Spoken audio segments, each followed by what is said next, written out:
Morning, boys and girls. Okay, let's take a look. Today, you are investigating genetics and heredity. Well, what does that mean? And what's expected of me right now? So, like last week, what I'm going to have you do is you're going to be taking notes when the video pauses, and you're going to be recording information that you're going to later use and reference when trying to understand genetics and heredity. Let's take a closer look. So, a trait. What is a trait? First off, we're going to start off with some vocab. A trait is any physical characteristic of an organism. And what we're talking about is how does it look? So I have the trait for brown hair. I have the trait for green eyes. I have the trait for not being very tall. I have kind of a light skin trait. I have the female trait because I'm a female, not a male, right? So the traits are how we look, what we get to see represented in you. And so if I were to use this word in a sentence, I might say zebras have the trait for stripes. And so then a picture that I might use to represent that would be a zebra. So what you're going to do is you're going to pause this video and you're going to record the definition. And then where it says use in a sentence, I want you to come up with your own sentence. Don't copy mine. Use your own sentence. Use that word, think creatively. Find a picture that relates either to the sentence you wrote or to just the definition in general. And then move on to the next part of the sentence. So our next word is gene. And I'm not talking your jeans you put on because that's spelled Jeans. Genes, Genes, are the factors in your DNA that control how you look. They control your traits. So a gene in my DNA codes for me to have brown hair. A gene in my DNA codes for me to have curly hair. A gene in my DNA codes for my eye color. All the traits you see here are represented in my genes, which are located in my DNA. So if I were to use it in a sentence, I have the gene for colorblindness. That would be a good sentence. Now, for me, there's a DNA. See? Oh, let me shrink my face or put it somewhere else. I don't know. So my picture I used to represent it was a picture of DNA because genes are in our DNA. I don't have color blindness, but you know who does? Mr. Jaderlin. He can't see the color green. How remarkable is that? He has no photoreceptors for the color green, and that has to do with his genetics. He inherited that trait from his parents. It is in his DNA, so he can't ever see the color green. I think what he's told me before is that he sees white or tan. In fact, many things look pink to him that aren't pink at all, and it's because he's missing that green factor when colors mix together. All right, go ahead and record this information. Next up, we have the word heredity. It's pronounced heredity. The passing of traits from one generation to the next. Meaning, like I said before, Mr. Jaderlin has the trait for colorblindness, which is a hereditary trait. It was passed from his parents to him. My curly hair is a hereditary trait. I have heredity in my genes for curly hair. My dad has curly hair. So if I were to use it in a sentence, because of my heredity, I have brown hair. And then the picture I included was for brown hair. Go ahead and write your own sentence and copy down the definition now. Our next word is variation. Variation is just differences in a population, differences in traits among a population. So if I were to use it in a sentence, the variation found in dogs has led way to many different breeds. And if you look at this cute little picture, oh, dogs. Look at, you got little chihuahuas, you've got big old dogs. Listen, they all are part of the same species. They're all Canis lupus. Same with a coyote. A coyote is actually the same species as these guys right here. And their genetic differences, those variations in the population, have created so many different looks. And when you think about people, really it's the same thing. You look at any group of people and you're going to see variations, whether it be in height, whether it be in eye color, whether it be in skin color, because if you're a girl, you know what I'm talking about. It's really hard down the makeup aisle to find a color that really matches your skin tone because there are so many different types of skin tones out there. We have a great variation in our population when it comes to skin tone. Why do you look the way that you do? Do you look just like your mom or your dad? Are you pretty sure you're adopted because you look like nobody? I don't know. What do you think? This is a picture of me and my mom. Do we look alike? How about this? This is me, my sister Chrissy, my sister Gina. Do we look anything alike? I actually have two brothers too, but I couldn't find a recent picture of all of us together. But what I could argue and tell you is that none of us look much alike. So why is it that we have the same mom, same dad, our genes came from the same two people, but we all look very different. In fact, one of my brothers is a blonde. So how is it that we could all have the same parents, but still look so different? Let's investigate further. The reason we look the way that we do has everything to do with your genetics. And when we're talking about genetics, we're talking about your DNA. Your DNA determines how you look. And let's go ahead and take a minute to define a couple terms that we're going to be using over and over again this unit. Genetics is the study of genes and heredity. Those are two words we've heard already, right? Genes and heredity. Genes are factors in DNA that control your traits. They're the segments in DNA, the pieces of your DNA that code for something. They control how you look and they control how your offspring, remember offspring means babies, how your babies will look.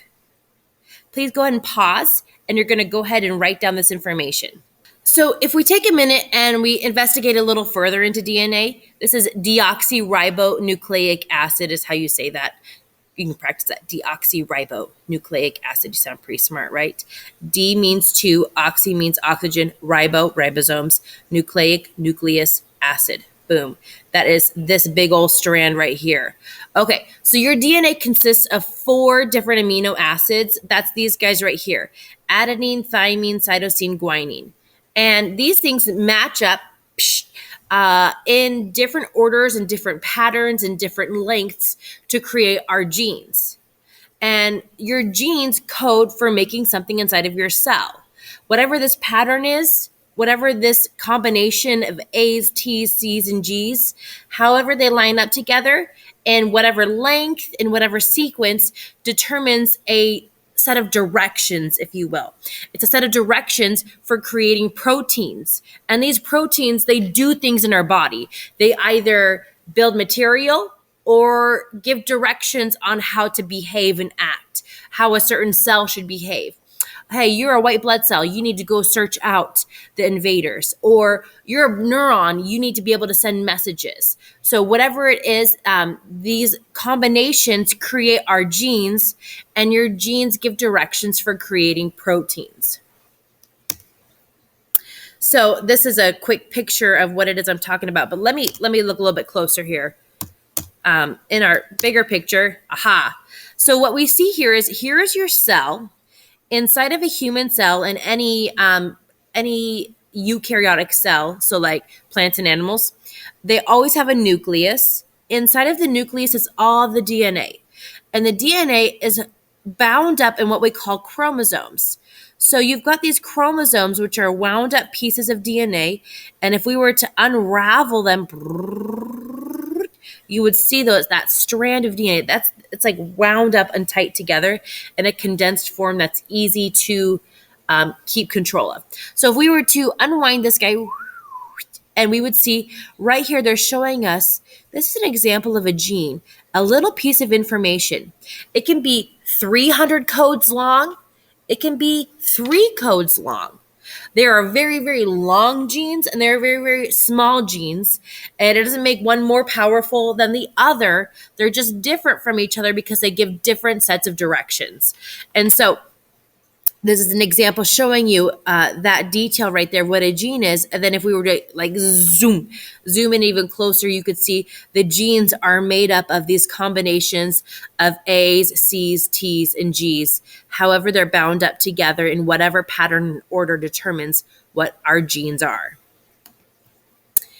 So let's talk alleles. So this is some more vocabulary that is a little tricky. So this word right here is pronounced allele. Allele. It's like I think of allele, allele. It's kind of fun to say. So alleles are just different forms of genes. And guess what? I have the allele combination for green eyes. I have the allele combination for brown hair. It's these different forms of genes. So you could have alleles for brown hair, you could have alleles for blonde hair, you could have alleles for black hair or red hair. They're different forms of our genes. And so my example is the allele for eye color. We have green, blue, and brown eye colors. You could have any of those combinations of alleles. And if we're going to take it a step further, we know that all organisms from anything as simple as a flower to something as complex as a human, all organisms that reproduce sexually, remember there's a difference between asexual reproduction where you only have one parent. There is no such thing as sex, meaning gender. There's no gender. There's just it, right? Because we don't have a need for boy and girl when it's asexual reproduction. They just make copies. So all organisms that reproduce sexually, meaning male and female cells coming together, they get two. How many? They get two alleles, one from mom, one from dad. It's always equal. It's never you get more from mom or more from dad. It's always one from mom, one from dad. You get one from the egg cell, you get one from the male cell that come together to fertilize. Whether you're a flower or you're a human, you get one from mom, one for dad for every single trait that you have. I've got green eyes. Guess where I got those from? Not from my dad. My dad has green eyes. I got them from my mom and my dad. My mom has blue eyes. The reason I have green eyes is because I got one allele from mom, I got one allele from dad, and that combination gave me the directions to create green eyes. You always have two alleles, always. One from mom, one from dad. That means no matter what, you are 50% mom, 50% dad. Even if you look just like your mom, even if you look just like your dad, you are still half your mom, half your dad.